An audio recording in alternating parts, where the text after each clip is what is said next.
everybody, welcome back to the channel, Piano Practice Partner. I hope you've had a good week and I hope that the last lesson was enjoyable. In the last lesson, last week, or whenever you learnt it, we were just playing with some improvisation. So we were using the C major scale from C to C.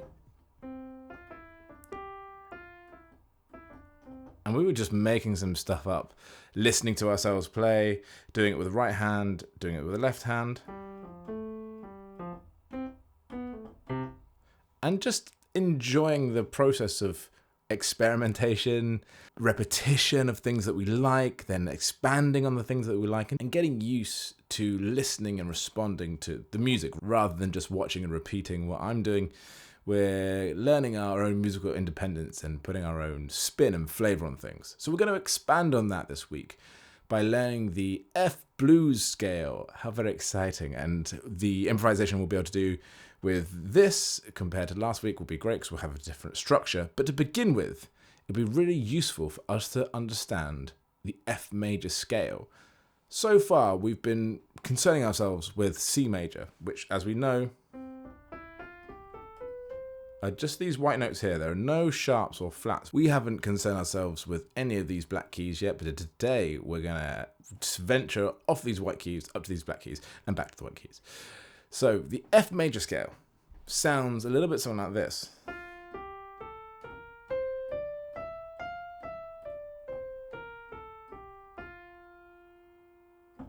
And there we have it. There is our first black key. On the F major scale, we're playing F, G, A sharp or B flat, C, D, E, F.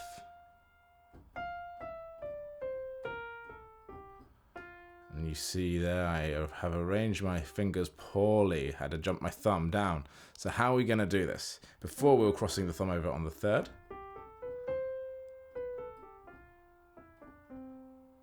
So we're crossing after this middle finger. But because of the positioning of the black key here, we're going to play our first, second, third, fourth finger, then cross our thumb underneath to complete the scale. And this pinky is left over. So that's just a free little finger there. And on the way down, we're going to our thumb, then crossing back over to our fourth or our ring finger. So we've got these notes covered. So instead of crossing over on our middle finger as we would on the C major scale, we are crossing over when it hits this one right here, number 4, our ring finger. So that's our F major scale. With the left hand,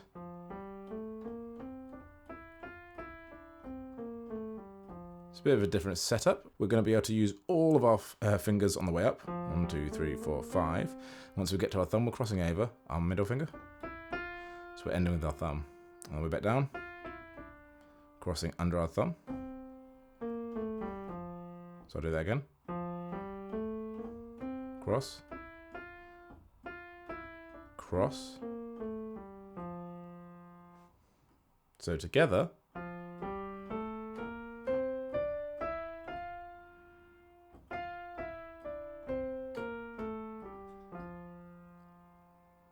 we'll go through all of that within the separate practice session. We'll set a timer and we'll go through our right hand, we'll go through our left hand, we'll go through them both together. So there'll be plenty of opportunity to practice that breakdown and get it really under the fingers. But how great! Now we have 2 scales in our knowledge and awareness. We've got our C major, which has no flats and no sharps. It's just these white notes. And now, to add to our repertoire, we have the F major scale, which has 1 sharp in it. So this would be A sharp. Or you could also express it as B flat. So this is A, so would be A sharp moving up. And this is B, so this would be B flat moving down. A bit confusing, I know, and we'll get more into when you call them a sharp, when you call them a flat. There's sort of rules and regulations by the authority of pianos that dictates when it's one and when it's the other, but that's not to worry about for now. All we need to know for today's lesson, this is what we're playing in the F major. Great, that's a really quick whistle-stop tour of the F major scale. So we're going to now look at the blues scale, which you will have heard countless times on many different tracks, and we're going to learn to improvise through the blues scale. Now, a blues scale takes an existing scale and augments it slightly. So typically in a blues scale, they'll flatten the third, the fifth, and the seventh to give it that bluesy sound. So let's take our trusty whiteboard here, flip it around, and let's just look at what we mean by that. So we've identified that the F major scale, we've got, well, let's write all of them down. C, D, E, F, G. Terrible G there. Oh my goodness.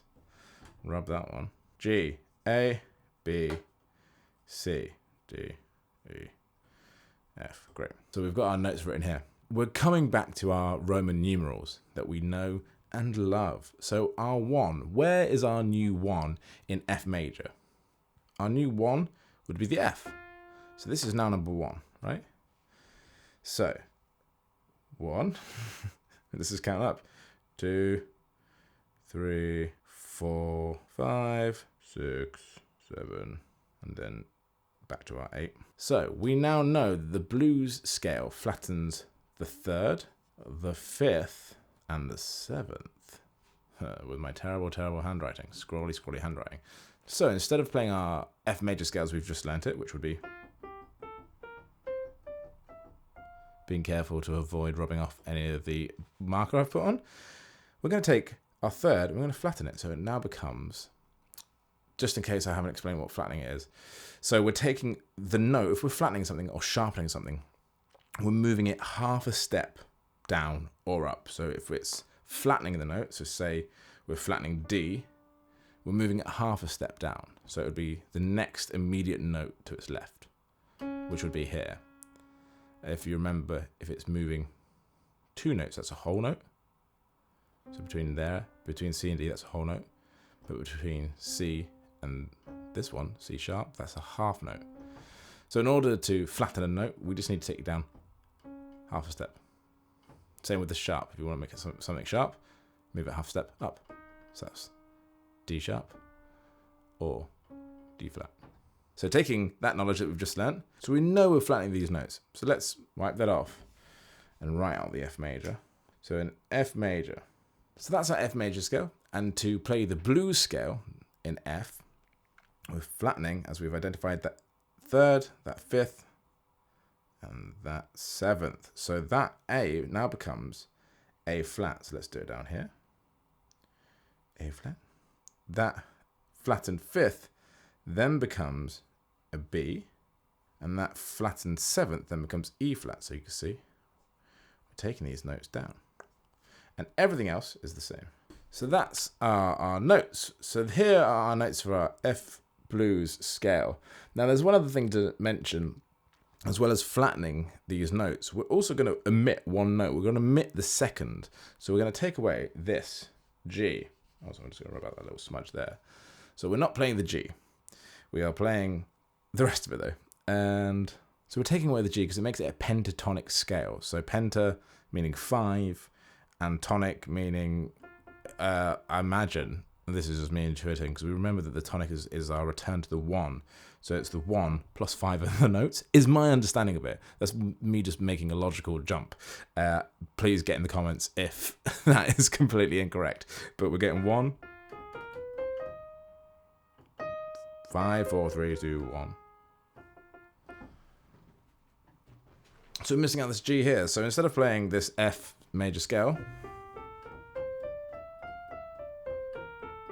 now it would sound like this as a blues scale.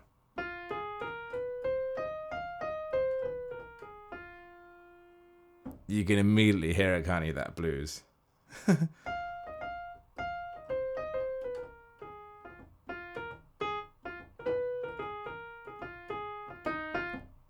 You can immediately hear that bluesiness to it. And it's really simple. We've just learnt this F major scale, and then we've learnt that the blues scale consists of flattening the third, the fifth, and the seventh. So we've quite easily just identified where the third is, where the fifth is, and where the seventh is, and we've just flattened it just by taking it half a step down. And so let me just rub all these off so it's getting less confusing. So now at our disposal, we have the F major scale, and we have the F blues scale. So the blues scale is really useful to know because in the blues music or jazz, or you use this in pop as well, there are these little sort of these microtones and slides which give an emotional edge to it. You can really feel that. It kind of says something, right? Without it being quantifiable. You feel a response emotionally to the music that's played in blues. It's why it's so popular and effective and evocative. So the blues scale is really useful to have. And also, it's improvisation friendly. And we were looking at that last week, playing up all these white notes. Now we can take the same thing we were doing last week and just using these notes,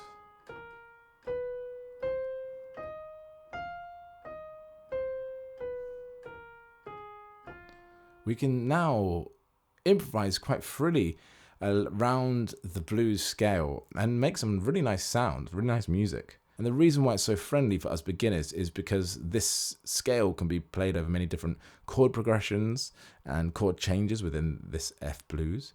And so even though we might be playing along to a backing track that changes and shifts, if we just stick to those notes and have a little fun experiment, chances are it's going to sound pretty good, and we're not going to have to worry about, we're going to have to modulate up or down or whatever it may be. This is a really good gateway drug to improvisation.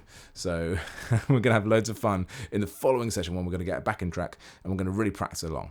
Today is just learning what it is, learning what the F major scale is and what the F blues scale is.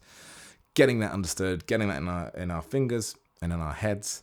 And then in the practice session in a few days' time, we'll have a backing track. I'll meet myself and we'll just both practice along, improvising. I'll set a few little tasks and exercises to do. But it's really exciting. So let's quickly recap the blues scale and arrange our hand. There are a few notes here. 1, 2, 3, 4, 5, 6, 7. There are 7 notes in this blues scale. So in this blues scale, this F blues pentatonic, you'll notice that unlike our F major scale,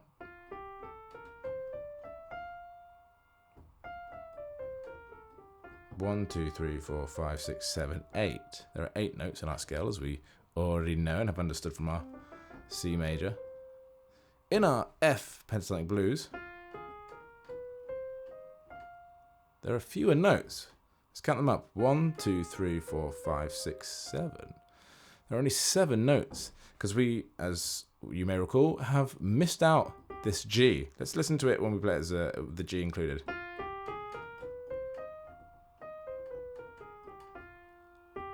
That doesn't quite fit with that bluesy. It's a different sound, and we'll get onto when that is useful later. But it's a different scale entirely. It really stands out, doesn't it? So because we've taken away that G, there are only 7 notes. So we're going to have a finger spare for us to do whatever we wish with. So we're going to use our thumb, our index, our ring, across our thumb. Then we've got our index, middle, and then we can play our ring at the top. And then back down. And we're going to cross, when we get to our thumb, we're going to cross over. So I'll just do that again.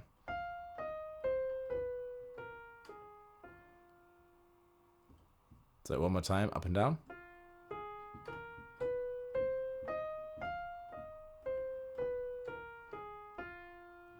So for our left hand, we're going to start obviously on our pinky and we're going to work our way up to our thumb.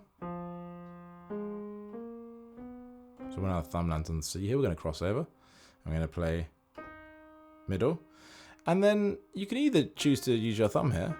So you'll be crossing from your thumb on the C over, up, and then back down. Or what you could try to do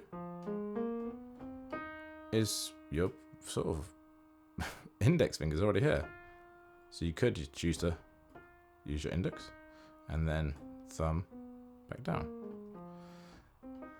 And then your thumb's already sort of like hovering around this C area to be immediately available to come back down the scale. I don't know if there's a right way or a wrong way on that. That seems to be sort of the most logical thing for my hand placement there, is just to go doop doop.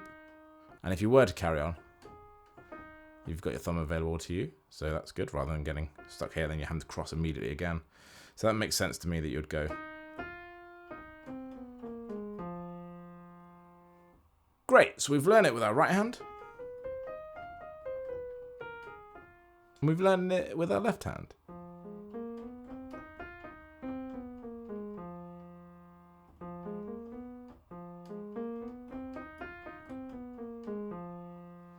Really exciting. So that's the F major scale and the F pentatonic blues scale. So in the practice along session video, we'll do that due diligence of learning on both hands, getting really comfortable and playing them both together.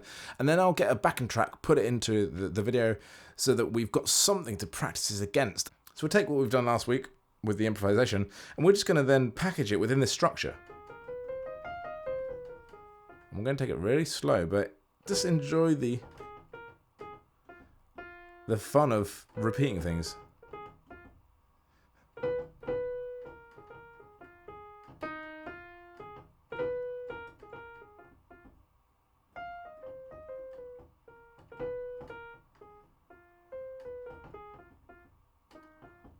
Like already, you can feel we're making music, you know, and you're just making it up. It feels like magic.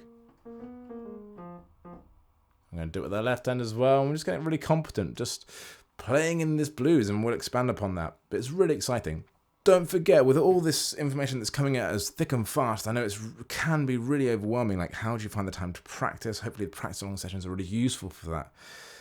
But always go back and revisit things that maybe you've not spent enough time on. So I know that the inversions that we're doing for some of the sequences are a really useful thing to have in our arsenal, and just practicing.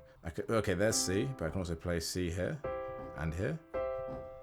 Just keep refreshing those things, because that'll be really useful rather than getting slightly further down the line and we're touching on something that then we have to go all the way back and just polish that bit up.